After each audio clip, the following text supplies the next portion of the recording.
వైసీపీని ప్రజలు చావు దెబ్బ కొట్టి 11 సీట్లకు పరిమితం చేసి మీరు ప్రజాప్రతినిధులుగా కూడా పనికిరారు అని ఇళ్లకే పరిమితం చేసిన పేర్ని నానికి కావచ్చు, వాళ్ళ కొడుకు పేర్ని కిట్టుకు కావచ్చు, పాపం ఇంకా అధికార మదం అనేది తిరగల. వాళ్ళు ఏమనుకుంటున్నారంటే ఇంకా వైసీపీని అధికారంలో ఉందేమో అనుకుంటున్నారు. ఎందుకంటే 5 ఏళ్ల పాటు ఆ కళ్ళు నెత్తి మీద పెట్టుకుని ఆ అధికారాన్ని అనుభవించారు కాబట్టి ఆ పొగరు కావచ్చు, ఆ గీర కావచ్చు ఇంకా దిగలేదు.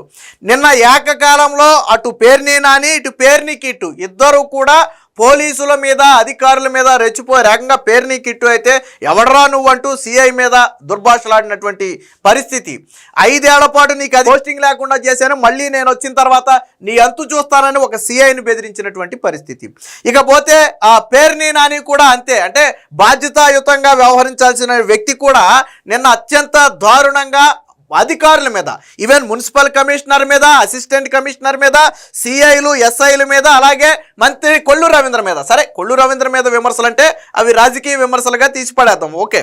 కానీ అధికారుల మీద ఎంత బెదిరించాడు అంటే 2029లో మేము గెలవగానే ఇదే మున్సిపల్ కమిషనర్ని ఇదే బందరుకి కమిషనర్గా తీసుకొచ్చి నా తడాకా ఏంటో చూపిస్తాను అని చెప్పి, అలాగే అసిస్టెంట్ కమిషనర్ నువ్వు ఎక్కడికి పారిపోయినా నిన్ను వదిలేది లేదు, నువ్వు తెలంగాణ పారిపోయినా కేసీఆర్ కాళ్ళు పట్టుకునైనా సరే నీకు ఆంధ్రాకు పోస్టింగ్ వేయించి నా తడాకా ఏంటో చూపిస్తానని చెప్పి బెదిరించాడు.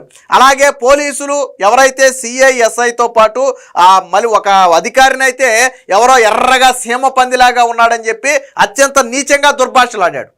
సో వీళ్ళందరూ అంతు చూస్తానని బెదిరించాడు. ఏంటి విషయం అంటే మచిలీపట్నం కొబ్బరి తోట ప్రాంతంలో వెంకటాచలం అనే ఒక వ్యక్తి అనుమతి లేకుండా ఒక బిల్డింగ్ నిర్మించుకున్నాడు. సో దీనికి పలుమార్లు నోటీసులు ఇచ్చారు, అటుపక్క నుంచి ప్రాపర్ రెస్పాన్స్ లేదు. దాంతో నిన్న ఏం చేశారంటే అటు మున్సిపల్ సిబ్బంది కావచ్చు, ఇటు పోలీసులు కావచ్చు, జేసీబీ తీసుకెళ్లి దాన్ని కూల్చివేసే ప్రయత్నం చేశారు. అప్పుడు పేర్ని నాని తన అనుచరులతో చేరుకున్నాడు. సరే, కూల్చేదాన్ని అడ్డుకోవడం అయితే తప్పులేదు. సరే, ఇప్పుడు కోల్చొద్దు, మేము లీగల్గా చూసుకుంటామనో, లేదా మాకు కొంచెం సమయం ఇస్తే మేము కోర్టు నుంచి ఆర్డర్ తెచ్చుకుంటామనో, ఏదో అడ్డుకోవడానికైతే రకరకాల కారణాలు ఉంటాయి. అంతేగాని మీ అంతు చూస్తా, నేను వచ్చిన తర్వాత చూస్తా, 2029లో గెలవబోయేది నేనే, నా ఇంటి చుట్టూ పోలీసులంట తన ఇంటి చుట్టూ తిప్పుకుంటాడంట. ఆ మాట కూడా చెప్పాడు. అంటే వీళ్ళకి అధికారం ఇస్తే ప్రజలకు సేవ చేయరు, అధికారులను వేధించటం, పోలీసులను వేధించటం, లేకపోతే వీళ్ళ కొడుకు పోలీసులను బెదిరించటం. వీళ్ళు అధికారం లేకపోతేనే ఇంత బలుపు ఉందంటే రేపు నిజంగా వీళ్ళని గెలిపిస్తే అధికారి అనేవాడు అక్కడ ఉద్యోగం చేయగలడా? వాస్తవానికి ఇంటిని ఆపుకోవాలి అంటే దానికి 1,00,000 రీజన్స్ ఉంటాయి. నువ్వు పై అధికారుల దగ్గరికి వెళ్ళి మాట్లాడుకోవాలి, లేదా కోర్టు నుంచి ఏదైనా ఇంజక్షన్ ఆర్డర్ లాంటిది తెచ్చుకోవాలి, కోర్టు నుంచి స్టే ఆర్డర్ తెచ్చుకుని కోల్చకుండా ఆపుకోవాలి. దానికి అన్నీ ఉంటే అవన్నీ వదిలేసి, కోర్టు న్యాయబద్ధంగా వెళ్ళే అన్నీ వదిలేసి నేను కూల్చేవాళ్ళని నేను అంతు చూస్తా, బెదిరిస్తా, అది అక్రమ నిర్మాణం. అది 100కు 100% అక్రమ నిర్మాణం. అక్రమ నిర్మాణం కాకపోతే ఎప్పటికైనా వాళ్ళు కోర్టుకు వెళ్ళొచ్చు. అన్ని అనుమతులు ఉన్నటువంటి మా భవనాన్ని అధికారులు కూల్చేశారని చెప్పి వాళ్ళ మీద కోర్టులో కేసు వేయొచ్చు. అది అక్రమ నిర్మాణమే. ఆ విషయం కూడా పేర్ని నానికి తెలుసు. అంటే అక్రమ నిర్మాణాలను వెనకమాలుండి ప్రోత్సహిస్తున్నాడు. నాకు తెలిసి పేర్ని నాని హయాంలో ఏమన్నా కట్టారేమో, ఆయన మంత్రిగా ఉన్నప్పుడు ఆయన అనుచరుడు ఏమన్నా కట్టుకున్నాడేమో. బహుశా దాన్ని కూల్చివేశారు కాబట్టి ఈరోజు వీళ్ళకి బాధ వచ్చి ఉంటుంది. అనుమతులు తీసుకోవడానికి, ప్రభుత్వం నుంచి అనుమతులు తీసుకోవడానికి ఎందుకు ఇబ్బంది? సుప్రీంకోర్టు, హైకోర్టు గైడ్లైన్స్ ఏం చెప్తున్నాయి? అక్రమ నిర్మాణాలు ఉంచొద్దనే కదా. లేదు, మీరు కోర్టు నుంచి రక్షణ పొందాలి, తప్పులేదు. కానీ నేను బెదిరిస్తాను, భయపెడతాను అంటే ప్రజాస్వామ్యంలో అన్ని చెల్లుతాయా? దీని మీద ఆల్రెడీ పేర్ని నాని మీద కేసు కూడా నమోదు చేశారు కృష్ణా జిల్లా పోలీసులు. ఈ రోజు ఉదయమే పేర్ని నాని మీద కేసు కూడా నమోదు చేశారు. పేర్ని కిట్టి మీద కూడా కేసు నమోదు చేశారు. ఆ విధుల్లో ఉన్నటువంటి అధికారులను దుర్భాషలాడమే కాకుండా బెదిరించారు అనే కోణంలో పోలీసులు అయితే కేసు నమోదు చేశారు. దీనికి సంబంధించి నిన్న పేర్ని నాని ఏం మాట్లాడాడో ఒకసారి చూద్దాం. కొమ్మరు, తూర్పు కాపులు వాళ్ళ గుండెల్లో దింపిన గుణపాలు అంటే జేసీబీలు ఎంత బాధగా ఉంటాయో నొప్పి తెలియాలా?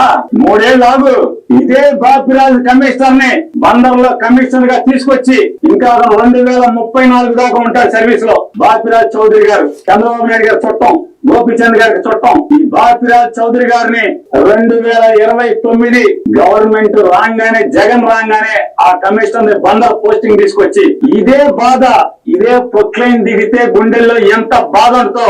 నీకు నిన్ను ఆడిస్తున్న నీ పెన్ డ్రైవ్ అన్ని కూడా సేఫ్ లాకర్ లో దాచుకుని నిన్ను తోలుబొమ్మలాగా ఆడిస్తున్నటువంటి ఆడికి ఇద్దరికి ఈ జేసీబీ బకెట్లు దిగితే ఎంత బాధ ఉంటుందో చూపించకపోతే కొద్దిగా చూసుకో. ఇదే అది అంటే చట్టపరంగా మున్సిపల్ కమిషనర్ అనుమతులు లేకపోతే ఏ భవనాన్నైనా కూలుస్తాడు. అది ఆయన ఉద్యోగంలో ఒక భాగం.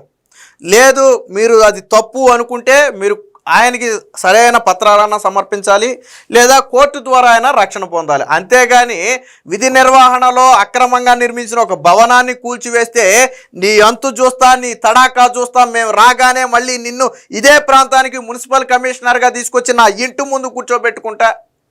ఏంది ఇది? బలుపు కాకపోతే ఏంటిది? బలుపు కాకపోతే ఏంటిది? ప్రజాస్వామ్యంలో ఇవన్నీ యాక్సెప్ట్ చేస్తారా? అధికారం ఉన్నవాడే అది అణిగి మణిగి కూర్చుంటున్నాడు. అలాంటిది ఒక అధికారిని నేను వచ్చిన తర్వాత నా ఇంటి చుట్టూ తిప్పుకుంటా, నీ అంతు చూస్తా, బాధ అంటే ఎలా ఉంటుందో చూపిస్తా అని అంటే ఎలా? ఎవరిని బెదిరిస్తున్నారు? ఎవరిని బెదిరిస్తున్నారు? ఇంకా ఏం మాట్లాడాడు చూడండి. టీపీఎస్ అసిస్టెంట్ కమిషనర్ గోపాలరావు, నువ్వు బందరు వెళ్ళిపోతావేమో. గోపాలరావు బందరు కాదు, నువ్వు ఆంధ్ర రాష్ట్రంలో ఎక్కడున్నా సరే, అవసరమైతే నువ్వు తెలంగాణ వెళ్తే కేసీఆర్ కాళ్ళన్నా పట్టుకుంటా, నీ ఇంటి సంగతి చూస్తాను గోపాలరావు. అంటే తెలంగాణలో కేసీఆర్ గెలుస్తున్నాడు, ఆంధ్రాలో మేం గెలుస్తున్నామని చెప్పాలనుకుంటున్నాడు బహుశా. అంటే పేరుని నాని ఇంటెన్షన్ అది అయ్యి ఉంటుంది. మనిషి జన్మ ఎత్తలేదా మీరని అడుగుతున్నాను. కమిషనర్ మీ పోలీసులకి పోలీస్ రిక్విజిషన్ ఇచ్చాడా? ప్రొటెక్షన్ అడిగాడా? వచ్చాడు వినండి ఒకసారి. మొత్తం అందరినీ నీ ఇళ్ల చుట్టూ, బైపాస్ లో ఇంటి చుట్టూ, ఇక్కడ పార్కులో కట్టిన ఇంటి చుట్టూ అదే పోలీసుల్ని పెట్టి, అదే బాపురాజుని పెట్టి గోపాలరావు అసిస్టెంట్ కమిషనర్ ఉన్నాడు.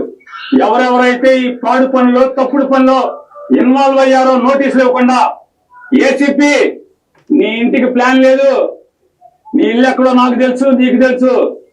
అలాగే TPO TPS assistant commissioner Gopalarao, నువ్వు బందరు వెళ్ళిపోతావేమో.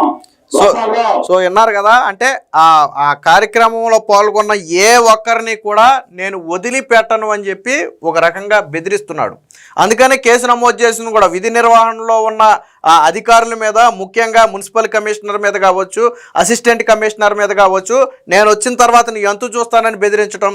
అలాగే ఎవరో ఏసీపీ అంటే మీ ఇంటికి అనుమతి లేదంటున్నాడు. నిజంగా ఎవరింటికన్నా అనుమతి లేకపోతే పేరుని నాని అధికారంలోకి వచ్చేదాకా ఆగాల్సిన అవసరం లేదు. నువ్వే ఇదిగో పలానా వ్యక్తికి ఇంటికి అనుమతి లేకుండా నిర్మించాడు, ఇది అక్రమ నిర్మాణం అని కోర్టులో కేసు వేయొచ్చు. తర్వాత కోర్టు చూసుకుంటుంది. అంటే ఇంత చిన్న లాజిక్ ఎలా మర్చిపోయాడు నాకు అర్థం కాల. పేరుని నాని ఇంత చిన్న లాజిక్ ఎలా మర్చిపోయాడు? నువ్వు ప్రజాప్రతినిధి ఎలాగయ్యావో, నీకు మంత్రి పదవి జగన్మోహన్ రెడ్డి ఎలా ఇచ్చాడో ఈ బుర్రతో నాకు అర్థం కాల. నువ్వు ఒక వ్యక్తి మీద, ఒక వ్యక్తి ఇంటికి పర్మిషన్ లేదన్నావు. ఎస్, దాని గురించి నువ్వు అధికారంలోకి వచ్చేదాకా ఆగాల్సిన అవసరంలా. రేపే వెళ్ళిపో, హైకోర్టులో కేసేయి, ఇదిగో పలానా వ్యక్తి ఇంటికి పర్మిషన్ లేదు, అక్రమంగా నిర్మించుకున్నాడు, దీని మీద విచారణ జరపండి అని ఒక కేసేయి కోర్టులో. అప్పుడు కోర్టే డైరెక్షన్ ఇస్తుంది దాని మీద విచారణ జరపమని, ఆ ఇంటి అనుమతి పత్రాలు బయటికి తీసుకురమ్మని. ఇంత చిన్న లాజిక్ మర్చిపోయి నేను వచ్చిన తర్వాత అంటే నువ్వు వచ్చిన తర్వాత అధికారి ఇంటిని కూల్చేస్తావు అంటే, అధికారులు విధి నిర్వహణ చేస్తే వైసీపీ పార్టీ వచ్చిన తర్వాత అధికారుల ఇళ్ల మీదకి బుల్డోజర్లు వేసుకుని వెళ్ళిపోద్ది, ప్రొక్లైన్లు జేసీబీలు వేసుకుని వెళ్ళిపోయి వాళ్ళ ఇల్లు కూల్చేస్తుంది. నువ్వు చెప్పాలనుకున్నది అదే కదా. ఒక అధికారి ఇంటిని నేను కూల్చేస్తానని చెప్పి నువ్వు చెప్తున్నావు అంటే మరి అదంత బరి తెగింపు, ఎంత బెదిరింపు. వీళ్ళ కొడుకు కూడా అక్కడ సీఐతో అదే వాగ్వాదం. నీ అంతు చూస్తా, 5 ఏళ్ళు నేను పోస్టింగ్ లేకుండా చేసా, మర్చిపోయావేమో, మళ్ళీ 5 ఏళ్ల పాటు నీకు పోస్టింగ్ లేకుండా చేస్తా. ఏంటి బలుపు? మీరు ప్రజలు మీకు అసలు ఎన్నికల్లో ఓట్లు వేయాలంటే ఏం చేశారో చెప్పాలి కదా. నేను బెదిరిస్తాను, భయపెడతానంటే ప్రజలు ఓట్లేస్తారా? ప్రజాస్వామ్యంలో బెదిరిస్తాను, భయపెడతానంటే ఊరుకుంటారా? అధికారులనే వీళ్ళు ఎంత ఇదిగా మాట్లాడుతున్నారా అంటే రేపు పొద్దున సాధారణ ప్రజల పరిస్థితి ఏంటని చెప్పి ప్రజలు భయపడుతున్నారు.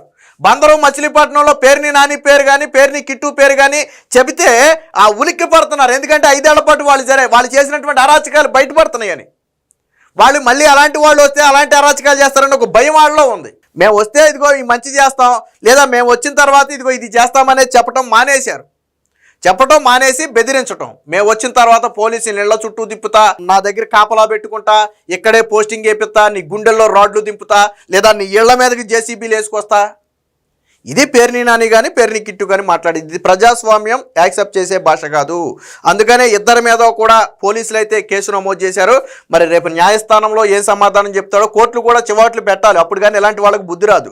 నువ్వు ఒక మాజీ ప్రజాప్రతినిధిగా ఉండి, ఒక మాజీ మంత్రిగా ఉండి అధికారులను ఈ స్థాయిలో బెదిరించడం ఏంది, సిగ్గు శరం లేదా అని చెప్పి కోర్టులు చివాట్లు పెడితేనే కానీ వీళ్ళకి బుద్ధి రాదు.